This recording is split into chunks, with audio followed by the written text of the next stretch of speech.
intro.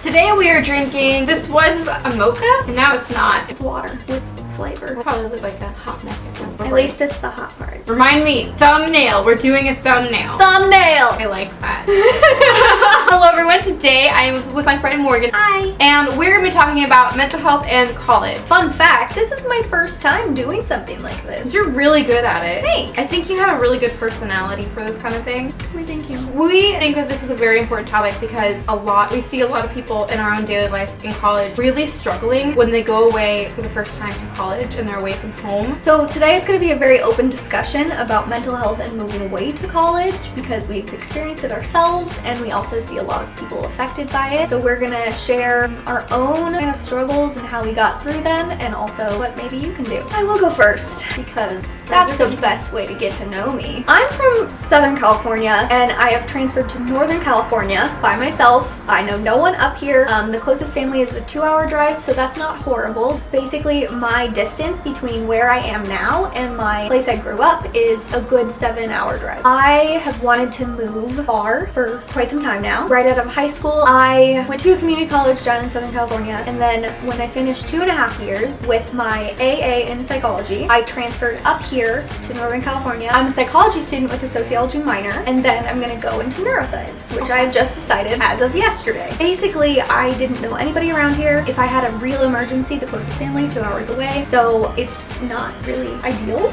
But I have known that I wanted to move for quite some time because I found something about my hometown to be a little off with me. Like, I feel like it didn't really mesh very well with the surroundings I was in. So I decided that I wanted to get out there. My first semester was a spring semester, which makes it even harder because a lot of people do not transfer into spring. It's different. So I think I especially had a hard time because I didn't have the welcome week and I didn't have the huge club rush and I didn't have, I missed out on a lot. Yeah. Transferring into spring was the first hurdle. And leaving my cat at home was the second hurdle. My cat is like a huge support system. Leaving my cat at home was very hard, and leaving my best friend at home was very hard because we would spend basically all time together because we worked together. And what I had to do when I moved to Northern California was, first thing without doing anything else, was build a support group, build a support system. And it's really huge because if I didn't have that, I would be so different right now. And I got extremely lucky that my support system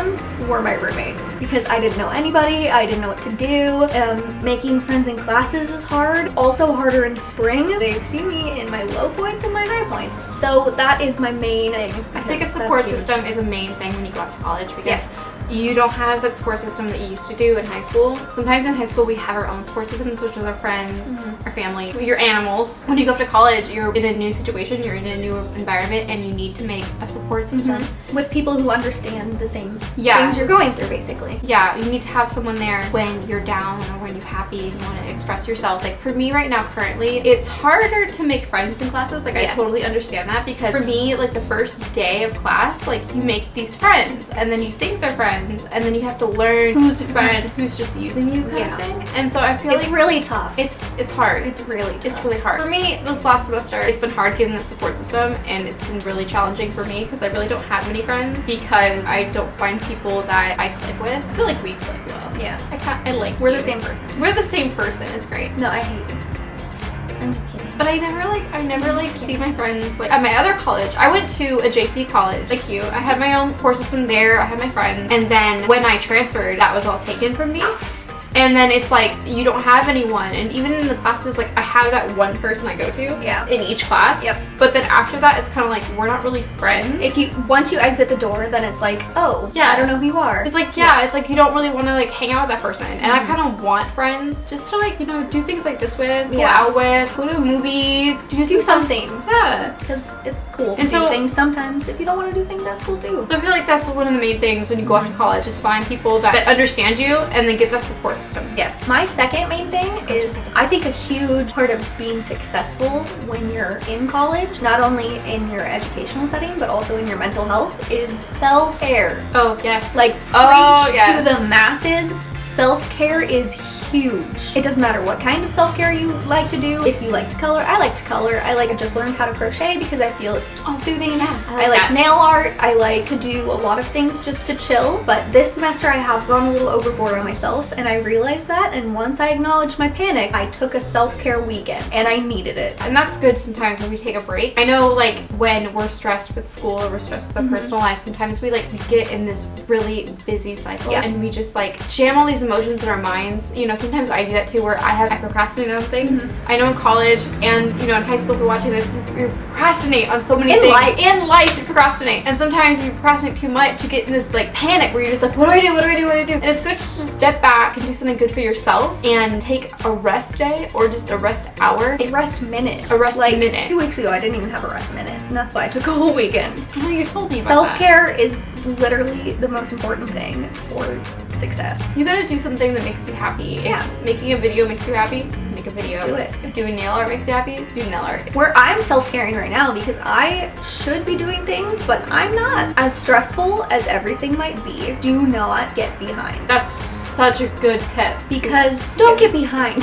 Don't get behind. My main tip for school, because I really like school, I'm just not good at it. I think that the second you get behind in anything, it's just gonna keep dominoing and just slippery slope. It's gonna all the way add down. more stress into your life. I guess an example would be you have a homework assignment and you know you can miss a certain amount of homework assignment. You're like, maybe I'll miss this one. Like this Because you're just really tired because it was like first 2 weeks of school. You're like, I'll miss it. Like it's okay, but at the end of the semester when you can't miss anything and maybe you're sick, it does get stressful. You shouldn't be skipping class. That's a main thing. When you go off to college, you don't have to go to class. The truant police aren't gonna come after you. It's not a legal obligation is what I'm saying. It's not legally, you don't have to go to class. You do for points, but some classes don't take attendance. They don't need you to go to class. You don't need to go to class. Go to class. You're paying for it. Your parents are paying for it. And someone somewhere is paying for it. you need to go because you're gonna miss things if you don't go, and then that's gonna add on to stress. So one of the main tips I'm gonna give is go to class. One semester in college, I was just like, I don't have to be here. You know,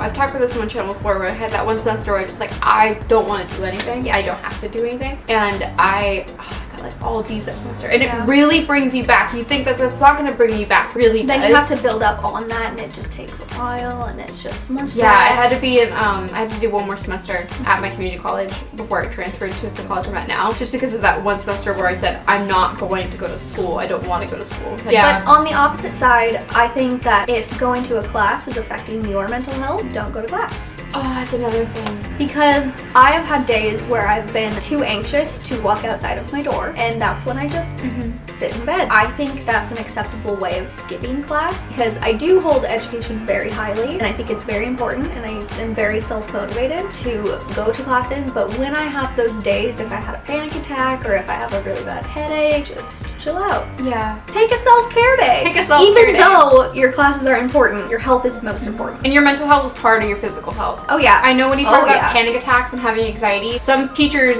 won't think that's an excuse. Yes. And a lot of teachers are like, well, you need like a physical illness. I'm like, well, my mental illness is a physical illness. And I do have those days too where it's like I have to walk to my bus to get to school, and sometimes I have all this anxiety bundled up inside of me where once just you get there, you don't even want to get on. And or sometimes I walk all the way there and then I'm like, I cannot get on that bus, and then I walk all the way back. You know, if you have anxiety, you understand what I'm saying. But you know, you need to have those days where you just stay in. Sometimes when we're overwhelmed, that's the days that we really don't want to go to school. Go to class. So go to class. My boyfriend's home. My boyfriend's home. boyfriend. We're filming and my boyfriend's home. Hello, boyfriend. Hey. Hi. This is my friend Morgan. Hi. Nice to meet you. We destroyed the house. I'm sorry. Not completely. It's pretty bad. If your sanity is lost in a semester, take a semester off. And then when you're ready, go back to get your education. I know a lot of people who have done this before. If someone falls too behind on classes because of their, mental health or anxiety or stress, I always say maybe it's time to take a semester off. Yeah. Find yourself what you want to do. Exactly. Sometimes we really don't know what's going on. It could be like a mental health problem. It could be something else. It's not going to hurt you to take a semester off. Okay. There's a misconception that you have to finish college in a certain amount of time. That's so true. That's so true. And it makes me so angry for people who are like, I'm behind, and I'm like, I'm doing what I want to do. Yeah. Like, I'm technically behind in the eyes of society. Oh yeah, I'm so behind. However, I am getting so much experience, and I will get so much experience that will help me further, so it's not a problem for me. And people need to stop saying they're behind on school, because you can do it on your own time, because that's what it is. It's making you good, making everything else good. Yeah, I know a lot of people who are behind on semesters where they say, you know, oh, it's a 4-year college and I'm not going to get done in like 5 years. And they have so much stress and so much anxiety over it. And I know a lot of those people are like, oh, I'm behind this semester. I'm like, well, no, you're just going at your own pace. Yep. And then it builds up too much, and then they get even further behind. Because of the stress of being behind. Don't put things off. Don't get behind. But if you are behind, it's okay. Yes. That's what we were trying to say. There's no rule, even though everybody thinks there is, on how long you should or should not go to college. My advice is to not get behind on your schoolwork if that's what you want to do right now, but if it hinders your performance in your life, in academics, in your mental health, then that's when you should get behind and take some time for yourself. The main thing we're trying to say is your mental health and your mental well-being is more important than what grade you get in the class. Yes. Or how long it takes you to get through college. You need to focus on your health. If your health is in jeopardy because you're stressed out at school, you need to take a day off. You need to take self-care, like we talked about. Self-care. And you need to know when to stop. Your mental health is more important than your education, because you have many chances to get an education and to continue your education, but you don't get as many chances to recover from things that might be happening. That's a great point. I'm glad I'm so happy. I'm glad I remembered it. It took a while, but we got there. As for me, I had an opportunity to go straight to a 4-year university right out of high school, but I did not get to take that opportunity. So I went to a community college, so it's not like my life was over. I felt like it because I really wanted to do what I wanted to do, but I still had another time to regroup, and then I found even more about myself as I waited to go to a 4-year. I think the best thing is to keep in mind your sanity and keep in mind your own mental health, because you can go back. You can, there's so many people who stop school for whatever reason and then go back because they want an education. And as long as you're okay with that, you do you. You also have to know your limits and when to seek professional help. If your stress becomes overwhelming, it might be good to find out the resources that are available to you on your campus or just locally. Many campuses do offer free counseling for a limited time. Yeah. But research into it and don't feel scared. Maybe tell your closest friend in your area. Maybe have them go with you just for the support. Don't feel ashamed to go to therapy. There's a lot of shame in it, and there's a lot especially in college. There's a lot of misconceptions about therapy, but I mean, in college, I feel like a lot of people, when I say, I'm in therapy, they kind of like, oh, you're in therapy? And I'm like, well, the C word is dropped. You're crazy. There can be free counseling at your school. There also can be support groups at your school. I'm part of a support group, and I'm trying to get to another support group, and those are free, and those you're with a group of people who understand you and what you're going through. And there are support groups locally and nationally. We met through NAMI on campus, which is the National Alliance on Mental Illness on campus. We have a club at our college, and that's how we met. I'm the secretary for NAMI on campus. And I'm a member. And she's a very dedicated member. I am. You can become a NAMI member by donating to their foundation. It's a total nonprofit organization. They're huge. They're very supportive. I suggest going onto their website. So it's NAMI.org, and then beyond that, you can find online support groups. They actually just created an app, NAMI Air, we link that too. That one is more of like share your story, people are here for you, just a place to vent basically. But there's also online therapists that they can get you in touch with. They have a text crisis line, which is awesome because I know I have phone anxiety and I don't want to call people, so it's huge. This is amazing. I did not know about this. I'll put a link down below. And NAMI is a hugely successful nonprofit organization, and it's a great place if you're needing anything. You can refer people to it. There's free support groups. Everything they do is free. I've worked with NAMI a lot on this channel. You guys have seen me talk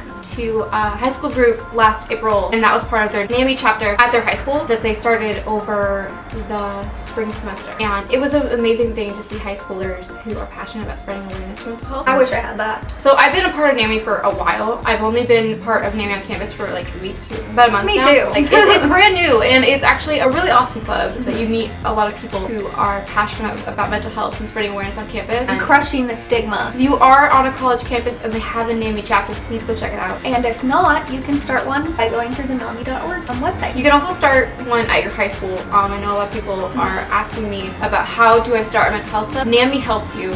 If you go on their website, and there's a section on the website that you can go to that will help you start a NAMI chapter at your high school or college. Anyway, I hope you guys enjoyed this video, and I hope it helps someone out there and helps you feel not alone on your college campus. If you have any coping skills that help you in college, please leave them down below. Bye guys, I love you guys so much, and I hope you guys have an amazing week, and I'll see you guys next time. Bye guys.